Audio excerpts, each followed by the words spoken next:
What if the most powerful billionaire family in America didn't want to be seen? No tweets, no interviews, no headlines, just chocolate and billions. Welcome to the Mars family, owners of M&Ms, Snickers, Pedigree, and over $120 billion in private wealth. For over a century, they've quietly built one of the largest family-owned businesses in the world, without ever going public and without ever stepping into the spotlight. This is not just a story of candy, it's a story of power, privacy, and permanence. Through layered trust structures, carefully groomed successors, and what insiders call concentric circles of secrecy, the Mars family has created a dynasty that defies modern visibility. Today, we unpack how the Mars clan turned chocolate into generational control, and why you've probably never heard their story told this way. Mars Incorporated began in 1911 with a single candy recipe from Frank Mars. But the real transformation happened in the 1920s and 1930s, when his son, Forrest Mars Sr., took over and expanded the company globally, with ruthless focus and an ironclad grip on control. Unlike most family businesses that eventually go public or fragment across heirs, the Mars family doubled down on privacy and consolidation. By the 1960s, they had created a blueprint. Keep the company 100% private, use trusts to manage wealth, and never, ever sell shares. This commitment to private ownership wasn't just philosophical, it was tactical. By staying private, they've sidestepped SEC disclosure rules, avoided quarterly earnings pressure, and maintained full strategic control. No outside investors, no public scrutiny, just long-term thinking, executed across generations. The Mars family's success isn't just about candy, it's about control. Their real secret weapon: sophisticated trust structures, optimized for long-term wealth preservation and tax efficiency. Decades ago, Forrest Mars Sr. and his wife Audrey began seeding trusts with Mars Incorporated shares. These weren't ordinary trusts.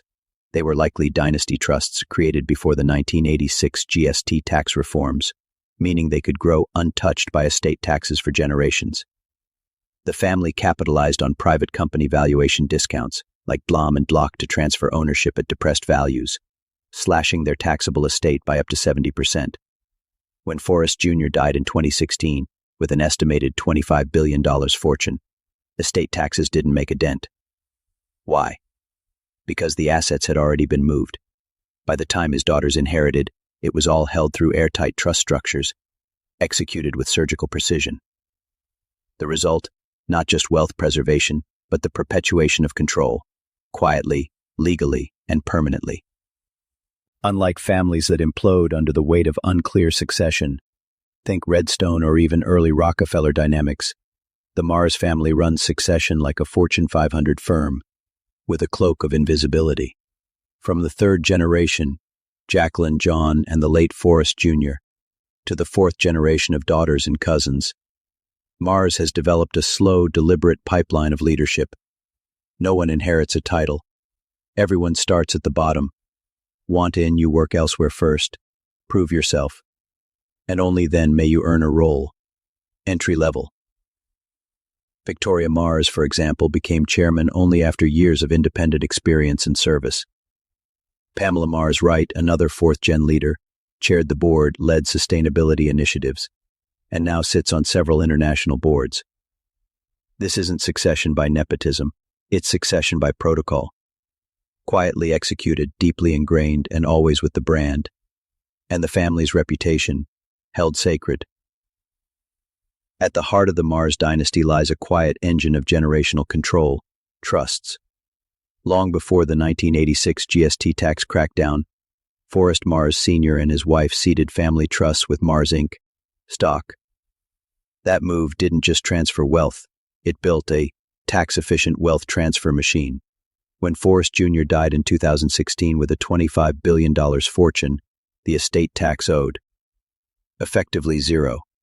The reason? That wealth had already moved, decades earlier, into irrevocable trust structures. And these aren't just any trusts, they're likely dynasty trusts, layered and maintained in jurisdictions that have repealed the rule against perpetuities, meaning the wealth can remain protected and growing forever. Add valuation discounts for lack of marketability and control, and the Mars family might have trimmed 30 to 70% off the estate tax value of those shares. Legally. In short, they didn't just pass on a business. They passed on a blueprint, one designed to preserve wealth, minimize taxation, and maintain privacy across generations. For the Mars family, privacy isn't a preference, it's policy. This is a dynasty that treats visibility as vulnerability. They rarely give interviews, shun media exposure, and have been known to leave events if cameras appear. One biographer called their approach a level of privacy that makes Swiss banks look chatty. Behind the scenes, this discretion is engineered. Their Virginia estates are fortified with invisible surveillance systems and tightly controlled access points. Financials? Locked down. Even bankers don't get a look under the hood of Mars Inc., a luxury only afforded to private companies. This commitment extends to philanthropy. Their family foundations operate through layers of intermediaries, maintaining the appearance of modest scale while quietly deploying capital. The message is clear.